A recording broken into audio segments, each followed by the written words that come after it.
欢迎光临917包厢。记忆有时候很像一把钥匙，它打开的不只是尘封的过去，也可能是你不小心遗忘的一段刻骨铭心。你是不是也有一首不想听见的歌呢？特别是它这些年来每一首陪伴着你的歌，因为除了会勾起你很多回忆，还会不断留下新的刻痕。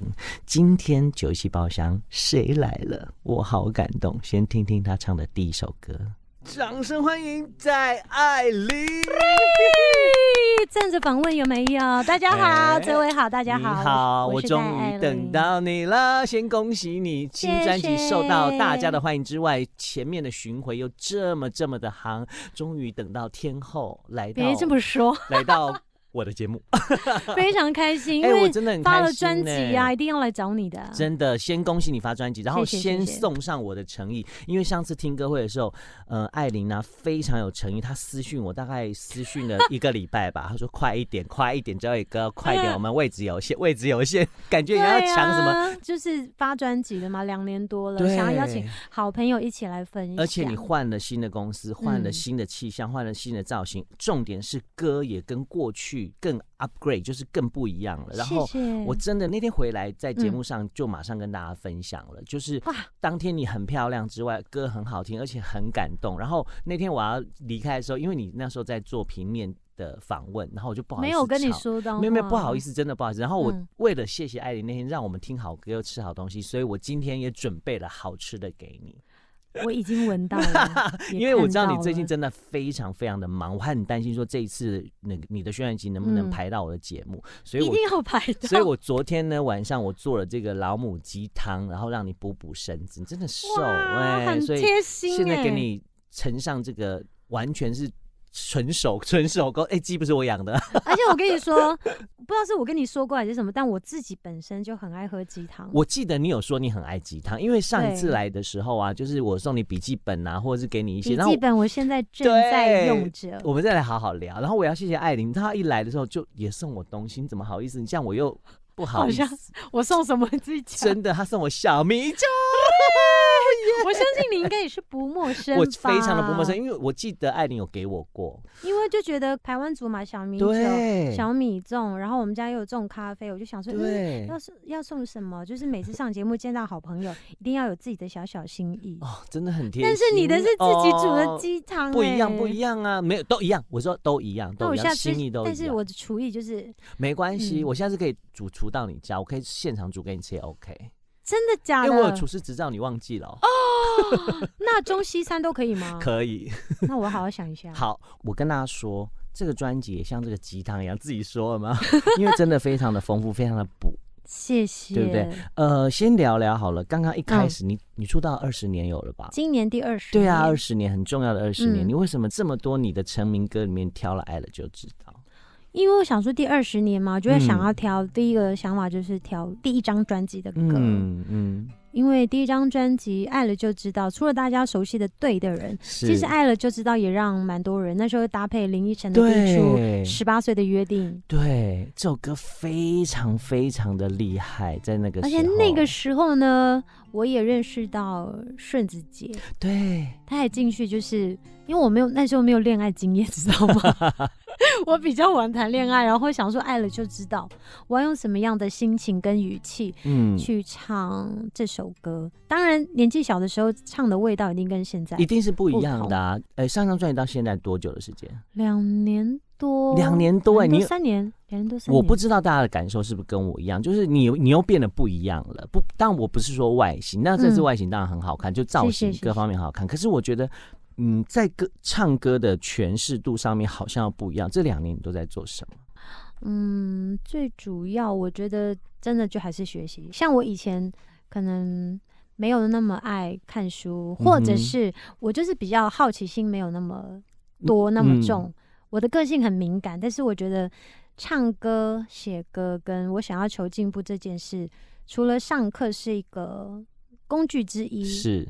虽然我的生活圈比较小，但是我要借由去观察别人。我以前好奇心没那么重啊，去观察别人，他今天他的眼神跟我讲话的眼神，进来的时候我一看到可能某个同事，他的眼神，他情绪今天好像有一点不一样，就是你我知道艾琳的意思，就是说他之前比较敏感，可是他没有再深入去想。你可能以前你只会觉得说，我觉得他怪怪的哦，就这样。但现在我就会想要那种，我也很喜欢关心别人，然后聊天啊。我尤其是这2年，我经纪人才在他脸书，你也很熟，写说虽然在帮我车跟司机聊天的女明星，然后我还在下面留言说，是在讲我本人吗？然后我们共同好朋友说，不然是在讲谁？我说因为我喜欢分享，对，不管是碰到谁，除非我有意识到可能那个人现在不想讲话或累了，我当然就不会去打扰别人。就因为我知道我的生活圈小嘛，就比如健身房的，对，或者是我的身边周遭的朋友的朋友，就有他们的生活是去分享，然后去感受不一样的人生。对，你知道我要分享一个，他在录这张专辑的过程当中，有一天他就在 IG 私讯，你不要讲这个了啦。我可以讲吧，我比较丢脸吧。其实好像也没关系啦。对啊，因为他就是在录音期间，可能我觉得他有他的压力，或者说他有他那天的感动。对，然后我很开心，因为那天我好像刚下节目回到家，然后那阵子我好像心情也没有特别的好或什么的。可是聊天的时候没有特别感觉。但我很感谢你那一次就突然来跟我聊天，然后你就后来你开始打字嘛，然后后来你就直接用录音的，然后我们2个在因为你知道在半夜一直在打字，然后灯光又很暗，我想说天哪，近视也是现在又有一点老花了，就觉得好吃力，我直接录音好了。对，然后我觉得我在那一刻开始，我发现你不一样了，就是以前我认识的艾琳啊，她没有那么主动。譬如说譬如说我会问你说，最近怎么样？但是那次是你真的很特别的主动问，最近好吗？怎么还没睡？然后你知道他讲一件让我很感动，是还拍给我，他说：“这个你上次送我的那个笔记本，他都带在身上。我刚刚忘记带上来，我放在我的背包。旁边，因为你写继续唱歌，继续创作，对。然后我想说，讲真的啦，就每次宣传期，不是宣传期的时候不会上通告，对。但宣传期的时候，也不见得每一次都碰得到，然后也不是每一次就是每一段访问或每个人就是会。人就是这样嘛，特别的可能投缘，对，或者是当下谁发生了什么事，是，然后你就会关心他。对，我觉得艾琳就是一个，就像我上次说，她就是一个很平易近人的小女孩。我一直以来，我到现在我还这样觉得，小女孩真的就是小女孩啊。所以你说你出道20年，大家有没有感觉？没有特别的感觉，因为你的歌都一直陪着我们。你有没有觉得这20年来你自己最大的变化是什么？我觉得现在是自己变得比较勇敢。以前要怎么说？以前年纪小的时候，感觉是愚勇。我知道那种感觉，就好像我们常常讲，如果喝酒的时候就有酒胆没有酒量那种，类似这样。但现在就是觉得会自己主动想要去说一些话或做一些事，包括你说我现在比较主动，会对啊关心别人或分享一些事，或是联络别人，分享就开始聊起来。以前会觉得我不好意思会不会打扰别人，可能人家并没有想跟我叭叭叭之类的，就是想很多。你也是想很多，对不对？就是水象星座都想很多啊。那现在你譬如说除了这样之外，你自己在歌曲的诠释上面有什么不一样？刚刚是你的个性嘛？对，刚刚是我的个性。现在是除了我跟之前有尝试一些不同的唱法嘛，但是我觉得上课是帮助之一，因为老师会帮助到我，我可能没有接触过的领域，或者是我没有发现的声音。虽然说自己很了解自己的声音了，但是还有一些可能性是我可能以前没有想到过的，但是真的是需要一些时间去消化。因为我也常说，唱歌唱这么久，加上在 pop 唱歌已经20几年。对，我最早我都没跟他说，我第一次怎么了听到他在台南的 pop 唱歌。台南那时候我还在念书，还在念书。天哪，我没有听你讲过我都不敢说。为什么不敢说？因为就觉得哇，一说出来就会觉得。我觉得马上，而且他那时候你还没有，好像还没发片，还是刚发片，还没，我记得还没在台南。应该是我在念嘉佑的时候，我记得我好像是想要去学琴，对，结果那个老板就觉得说，对，你会不会唱歌？而且还叫我说你要不要试试看教别人唱歌？我还真的就试一下，我说我没有学过唱歌然后他就这样子就唱了，而且他在台南那个 pop 还蛮红的。有吗？有，我真的自己都不知道我知道，因为还是学生年纪小，没有想说红不红，别人有没有注意我这件事。真好，那我们现在就来唱歌好了，直接来唱歌。好，挑一个别人的歌来唱，好不好？那就挑这一首，其实在我之前那个巡回演唱会有唱过，在这座城市遗失了你。三番故里，窗外雨滴打破细碎的玻璃，与你相遇是在一个单纯美好的世界，而在编织那天，你泪流夸张情节，足以向全世界讨回你付出的一切。你的故事存在一个需要密码的盒子，纪念时刻打开却会冒出一阵阵白烟，像是警告自己不能屈服向往从前。天变地变，我们的爱也变，而我在这座城市遗失了你，顺便遗失了自己，以为荒唐到底会有结晶，而我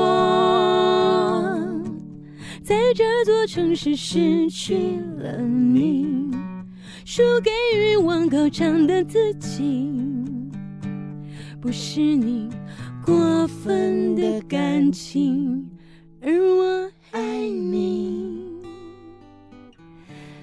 而爱无法澄清想拥有的，想拥抱的，以为能同享领悟的结局。掌声鼓励呀！待会回来还有更多戴爱玲，我们待会见。晴天雨天每天都想你， Pop Radio 是我氧气，就一起在一起。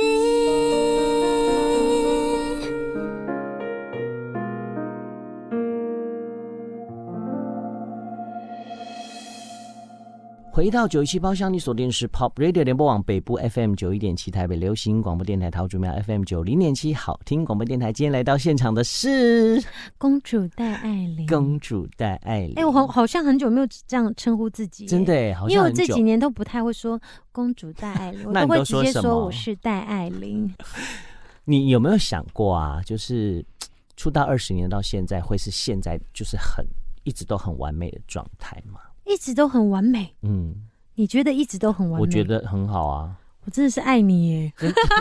就是你每一个阶段的完美是不一样。我没有觉得一路走来就是每个阶段都很完美，但是我尽我最大的努力去做到最好，因为我觉得完美这2个字很难本来就很难啊，而且我的目标也不是要做到完美啊，因为如果完美了，你反而会不知道，我下一步应该怎么办？因为以前我有一个阶段，就是觉得很想要每一件事都做到完美，做到极致，但反而做得不好。对，因为就比如唱歌这件事，就是开心唱歌的时候，你表现会是最好的。对，老实说，你不可能在一天24小时，然后每一天心情跟状态都是在100分的状态下，但是你要求自己完美100分，你反而会让自己的心里太多的压力，就不是开心唱歌了。那你还记得哪一段期间是让你觉得唱歌不开心的时候？唱歌不开心，我觉得不能讲说不开心，应该是说我对自己的期望好像有点给自己太大压力了，就是你定得很高。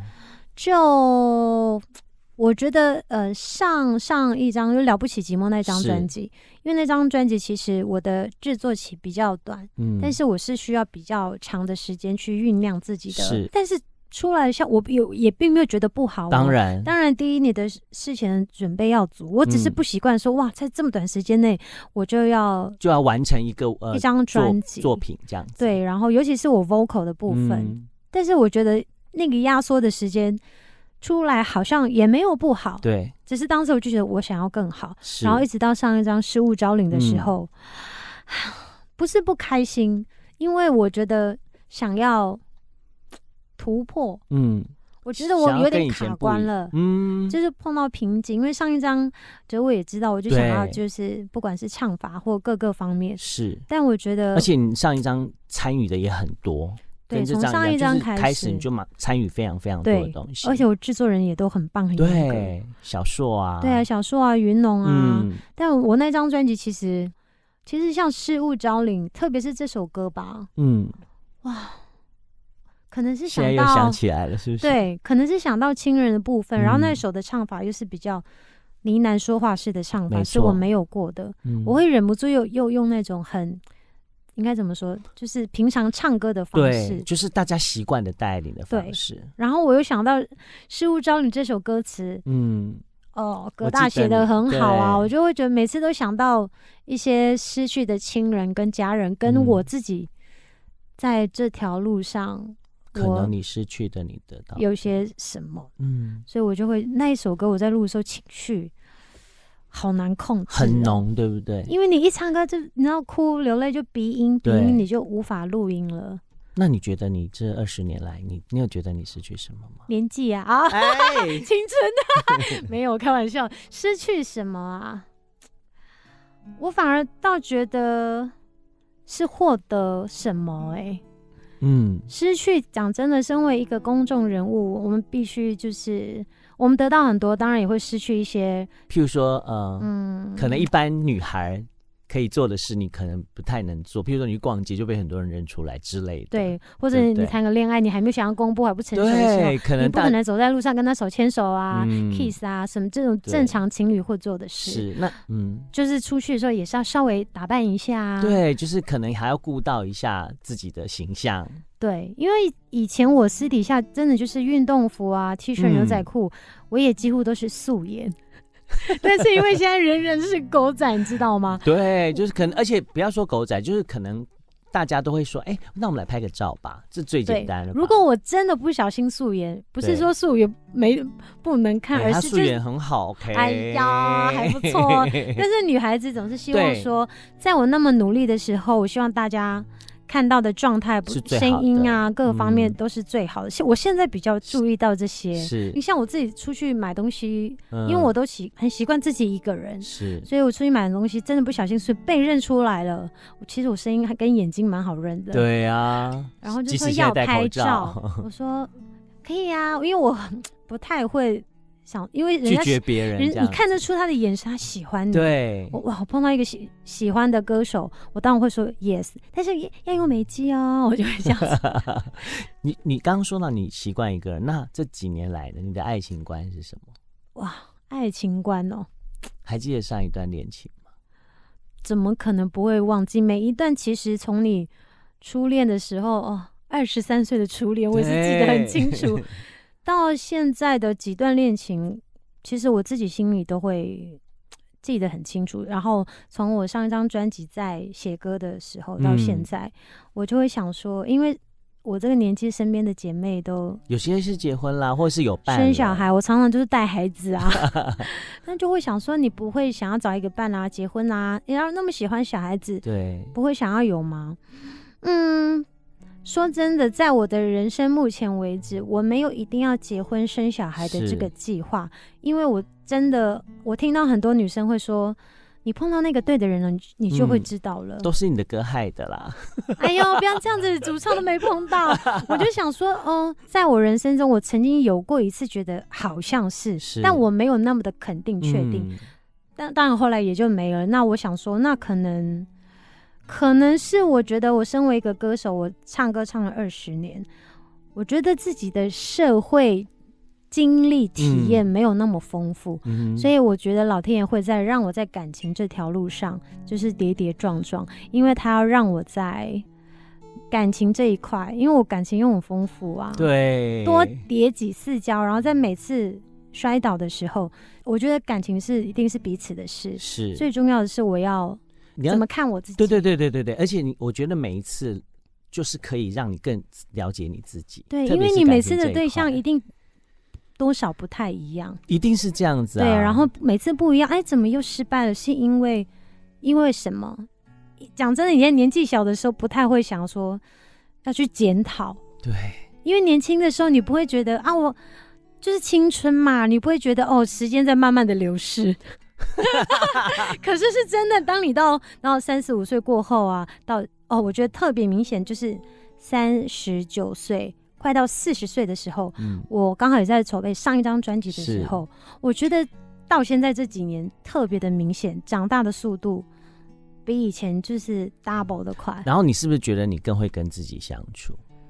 会，但是因为疫情呢，我又觉得又有另外一番体悟，觉得一个人会有不同的面向。当然，我自己也是在一起之后又是不一样。对，所以我就想说，我又上了人生的另外一课，没有不好，都会走过的呀。只是那个走过要花多少力气。那我觉得看自己有时候，对不对？看自己，像我会现在会觉得，现在几岁了，如果再为了一段感情怎么样，是不是很浪费时间？但是我又告诉另外一个自己，又告诉我自己说，可是这种事就是急不得。对，你越想要让你的伤口赶快好，它就是越慢。急不得，真的。唱个歌了，大风吹吹什么？你玩过这游戏吧？有啊。吹什么？把就是你知道不好的通通吹走。我爱这个答案。挑这首歌很特别，草东没有派对，对不对？真的，而且就只搭吉他。对啊，为什么你会想到这首歌？因为我自己演唱会也唱过，然后你也知道我很喜欢摇滚，真的，我喜欢唱男生的歌，我觉得女生唱男生的歌不太一样。来了，今天这个版本只在917包厢，小心会爆掉哦！耶！带回来有新专辑要呈现给你，不要走开哦。亲爱的，晴天雨天每天都想你，白天黑夜都要在一起，生活有你从此变得精彩有趣。我要大声地说我爱你 Pop Radio 是我氧气，就一起在一起。大风吹，吹什么？吹今天的香槟室。香槟室，戴爱玲。你知道什么是香槟吗？你一定忘记了，对不对？对，我常常忘记。917包厢的来宾，我没有忘记你就好了。对，好会说话，恭喜你发行了。现在我想很多人人手一张之外呢，就是人手一歌。希望不想听见的歌，谢谢戴玲。新专辑第10张了。我好喜欢你说继续努力，唱着写着，哭着笑着，勇敢爱着。因为我想到你在那个笔记本写的文字，你真的有认真在用我笔记本，我要哭了啦！你为什么没有带上？我等一下在车上马上拍给你看，我就放在包包。一定要，因为我记得那是送给我，想说我等把我现有的那个东西先写完，然后我就把它放在我的那个书柜上面。但我没有收起来，因为我知道我接下来什么时候会想要用它。对，我好想把这段话怎么了？就是剪下来，因为我要从我的 IG 把你讲一模一样的话录给我。我应该要对比一下，表示艾琳就是一个，她一直都是一个很真的人，我觉得，所以每一次你看到或听到她的专辑的时候，你就觉得她很诚心诚意，就是要怎么讲？我有一句话形容说，我就是很踏实在做一张专辑，这是你每一次给我的感觉，对不对？就是我们说的白一点，就是你很踏实，就是一步一脚印。我觉得现在更会讲得出说我很踏实。以前年纪比较小的时候，因为你不知道自己可以传达什么跟要说什么，尤其是你知道年纪小，从乡下来台北，我就知道我就是喜欢唱歌，对，就单纯喜欢唱歌。对，但其他事情很多就是这样讲交给大人，我就是好好的唱歌，实际上是对。但是这么多年的一些生活上所有事情的自己的经过，慢慢在每一张专辑就加一点，然后到这几年自己真的有去完全参与，就是专辑的制作啊，就是方方面面，因为你也变成了你现在也变成了当年你口中的大人啦。对不对？所以有时候就哇，我不想长大。所以这次有很多的改变，包括你进了新的公司。我觉得公司从外形来说，我觉得就要先给大家一个应该说很震撼的视觉。过去我刚刚看艾琳，我还说，对啊，我印象中你好像都是黑发，你的长发也是黑发，顶多因为刚刚聊天就讲到说，一直很怕那种浅色的发色，为什么会看起来头更膨胀啊？因为以前我的第一个就是发掘我的经纪人老师之一 Ringo， 他就说我很像那个 Betty Boo 那个 Betty， 我知道，就是头大大的啊，然后就是屁股翘翘，然后就是眼睛大大什么的。我想说，好像有点像然后就一直想说，你就会一直被制约住，会觉得说不行，我一定不能浅色，不然我的头会更大。对，我会担心，然后又一直是唱情歌居多嘛，形象啊，拍的 MV 啊什么的，所以就觉得好像浅色好像跟我会有点搭不起来。那谁说服你要做这样的改变？或是什么原因？我觉得第一次提出这个 idea 的是我们的企划菲姐，然后他因为之前当我们没有见过面，没有见过本人，他觉得现在的我其实来到一个大家庭，然后他觉得我很适合浅色的发型，然后因为我的五官，他说你是原住民，然后五官就是很深邃，你不要觉得说你可能今天染了浅色可能会头很大或没气质，他觉得他很有信心。然后我经纪人跟我说，对啊，我们就是来到大家第10张专辑了，就是要有一些大的改变。对，除了音乐上是，然后你在外形上，整个视觉上面，对，你看第一波烧，我就我第一次排舞然后空中瑜伽也是为了烧这首歌去上了10几堂课，真的。我真的以前看朋友在学空语，我想说应该没有那么难，就是在那边飞来飞去啊。然后我自己也有在做运动，就觉得我一定可以，没那么难。结果上了前面2、3堂课，我回到家看到我的那个腋下这边啊，我的大腿内侧、臀部啊都是我想说哇，真的很不容易。倒不是说真的怕痛，痛是真的痛啊，但是就觉得我很怕我做不好它。但是我想说算了，就硬着头皮上，不用怕他做不好，我能够做到几分是几分，其他就交给我的团队都很棒啊。怎么样，就是比如像老师我没有上过的话，他给我设计一些就是循序渐进的。对，所以你看努力是有成果的。这是外形，然后这是艾琳刚讲到了，大家给你这么多的 support， 在音乐上我觉得更是这次的音乐有非常非常多的惊喜，对不对？好多惊喜，从一开始的烧，对，我说哇，很惊喜了。跟熊仔合作，对，跟熊仔的合作，熊仔最近也发行他的全新专辑了，然后再加上很多的音乐人。譬如说阿斌，好优秀啊！我的好朋友方炯斌也第一次合作。这张专辑其实很多第一次，第一次跳舞，第一次空语，然后君豪啊、阿斌啊，然后邵雍都是第一次合作。那这次在专辑的音乐的部分，就是专辑的部分，你自己参与的多不多？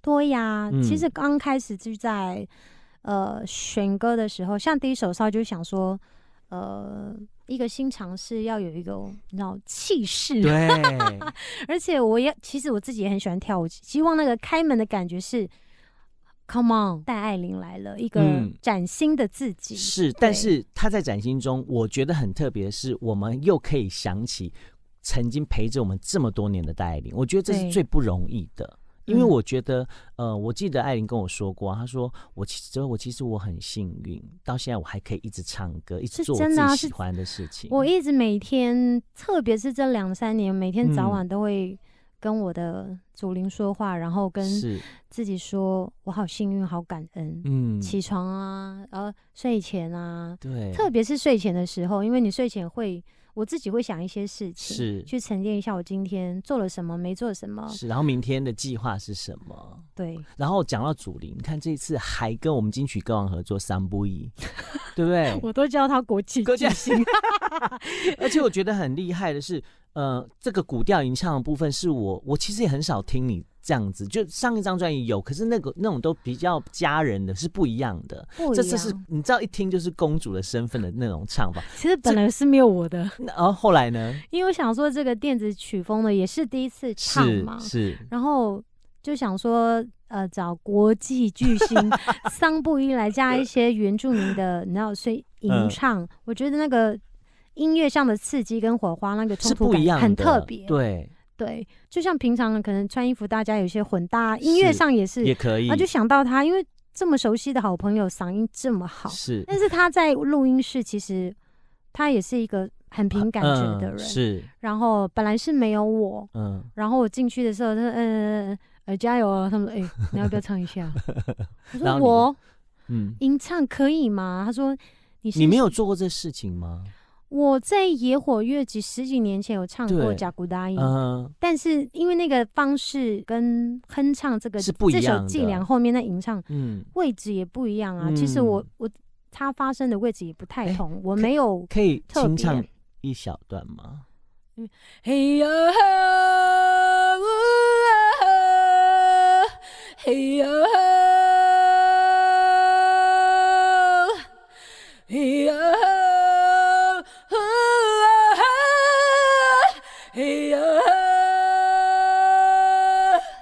这样子啊，旁边有人拍一下手，不好。哎呀，这样干唱让我觉得很害羞。没有，我觉得很厉害的是，我们刚刚都没有蕊过。你看，这就是我觉得活在你灵魂里面写意的东西。你看，而且你这样唱是很迷人呢。那个时候真的没有想过，是。但是以前的我，其实我可能会 say no，因为我是那种你想要准备好，你要 ready 好。对，我要准备好，像我的工作什么什么，我都要很提前知道我要做什么。所以表示，其实在这过程当中，你每一项都是 ready 好的。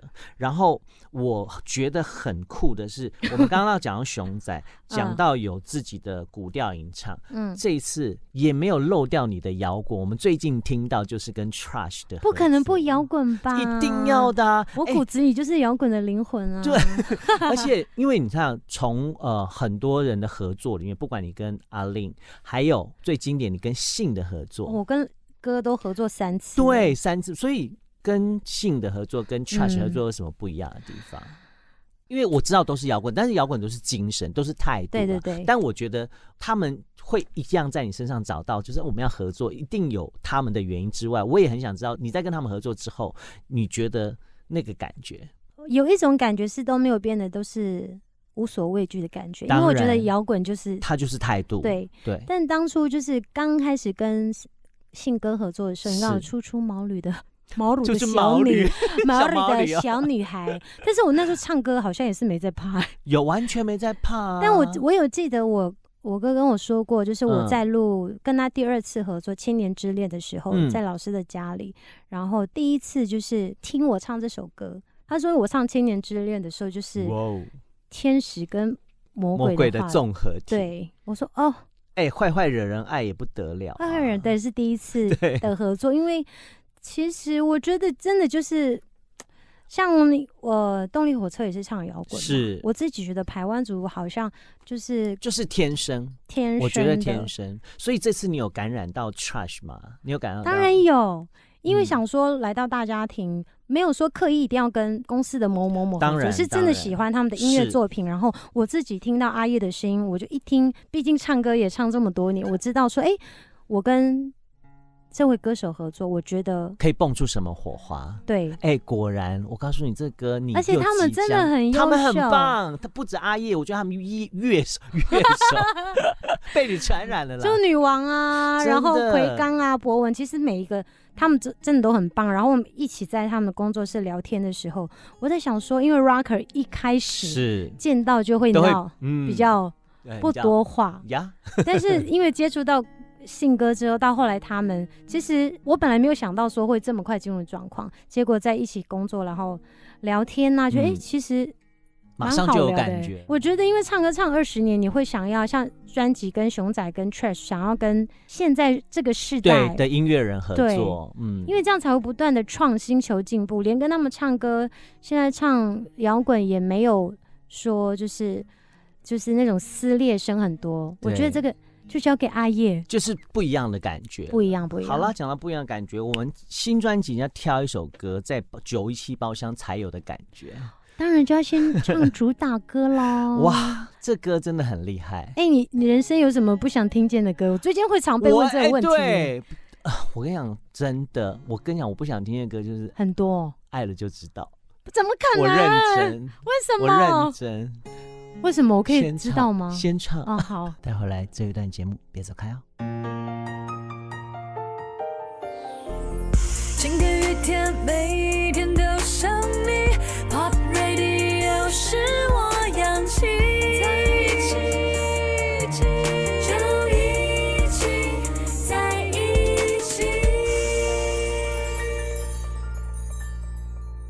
回到97包厢，来到最后一段，今天来到现场的香槟是戴爱玲。我本人还是要回答一下啦。什么啦？就是你刚问我的问题啊。你可以拒答。我不会自己好朋友有什么好拒答的？我不想听，我不想听，我不想听，不想听的歌就是爱了就知道。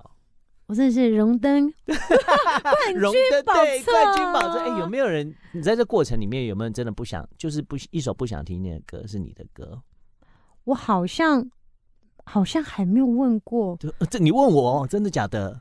至少我说工作当中，了解。我好像没有问过别人因为我最近都是在被问这个问题。那你自己嘞？你有没有你自己的歌你不想听见？有啊，比如像像我刚刚说的想念嘛，我的古调是我外婆教我唱的。然后还有像我刚进索尼的时候，第一张专辑泪格那一张《天使之翼》，因为那时候我外婆刚走，然后签到索尼。因为如果不是她，我那个时候的我其实没有想要再就是发片，因为那时候环境其实很好嘛，很多演唱的地方，我觉得自己很自由，而且那个时候就应该要继续，你懂我意思吗？就是你已经有很多的作品在那里，但那时候年纪小，也没有觉得说我喜欢唱歌一定要继续发片，没有。但是真的是因为外婆是一个很大的因素，是因为我们家就是妈妈外婆，对，就是我的天，所以对我来说，他们说的每一句话，我都会使命必达。那如果外婆还在，你想跟她说什么吗？现在有点难回答，我不敢说我现在过得很好，因为我觉得还没有很好。我不是指就是现实的物质生活，不是这些，就是你自己，而是我的你设定的目标跟你的心理。对，我的目标，我想要做到些什么，跟我现在的心里有没有真的做到爱自己这3个字。因为其实真的做到了，你那个心里是更丰满的，你能够有更强的能力去爱我爱的人。但我觉得外婆都会感受到，她绝对会感受。可是她都不会用手机，她收得到吗？收得到，我觉得一定收得到啦，因为我每天以前还没有这个习惯，就是偶尔看到照片，现在就是每天就是跟他们说说话，睡前的时候，特别是觉得很开心的时候也会啦，就是开演唱会的时候对，像这次演唱会说，同事说，你3场都哭我说你猜哪一场哭的比较多？而是因为疫情延期嘛，我当初真的怕说是不是就没有了，开不成，然后又担心大家的安全，想说但这次真的很棒啊，就真的还是我常讲的，就是幸运跟幸福。是，所以接下来这个新专辑的宣传行程继续跑之外，演唱会巡演也过了，那接下来的计划是什么呢？接下来其实在作品上，除了上宣传之外，陆续会有一些 MV 的释出。是，好，有任何的讯息啊，或者是演唱会也好，或者是专辑的讯息，都关注你的 IG 跟我的脸书搜寻戴爱玲 Princess 爱，不然你也可以发私讯问哲文。对，问我可以，我会告诉大家。好了，今天最后一题，你想跟过去的戴爱玲说什么呢？过去的戴爱玲你今天问2题都好难哦，一定要的啊。你想跟过去的戴爱玲说什么？应该是想要说谢谢你没有放弃，然后一直坚持唱歌这件事，还有一直保有你的初心，那个很重要。其实不是太容易，但是我觉得我身边很多真的好多爱我的人，是歌迷、家人，这些爱我的人，好朋友、好姐妹，让我在我可能要掉下去或走错路的时候拉我一把。可以陪着你。怎样又要哭了啦？好了，我们来听，爱了就知道。来听听这次你们跟 Trash 的合作，好不好？好，这首歌叫做《末日将至》。再次谢谢艾琳喽，谢谢，谢谢拜拜亲爱的，谢谢大家。